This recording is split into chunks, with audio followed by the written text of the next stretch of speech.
যখন মুসলমান সালাত আরম্ভ করে তার গুনাহ তার মাথার উপর থাকে। যতবার সে সিজদা করে ততবার গুনাহ ঝরে পড়ে। অতঃপর যখন সে সালাত শেষ করে তখন তার সব গুনাহ ঝরে যায়।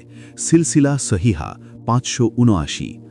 7 যে বিশ্বাস করে তোমার কাছে আমানত রেখেছে তুমি তার আমানত ফিরিয়ে দাও, আর যে তোমার খিয়ানত করেছে তুমি তার খিয়ানত করো না।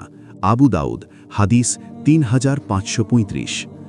8 যে ব্যক্তি কোনো ওয়ারিশকে তার ওয়ারিশি অধিকার থেকে বঞ্চিত করে কিয়ামতের দিন আল্লাহ তাআলা তাকে বেহেশতের ওয়ারিশি অধিকার থেকে বঞ্চিত করবেন। ইবনু মাজা হাদিস 2703। 9 যার বুকে কোরআনের কোনো অংশ নেই সে যেন ধ্বংসপ্রাপ্ত ঘরের মতো। তিরমিজি হাদিস 2913। 10 যার আমল তাকে পিছিয়ে দেয় তার বংশ তাকে এগিয়ে দিতে পারে না। মিশকাত 194।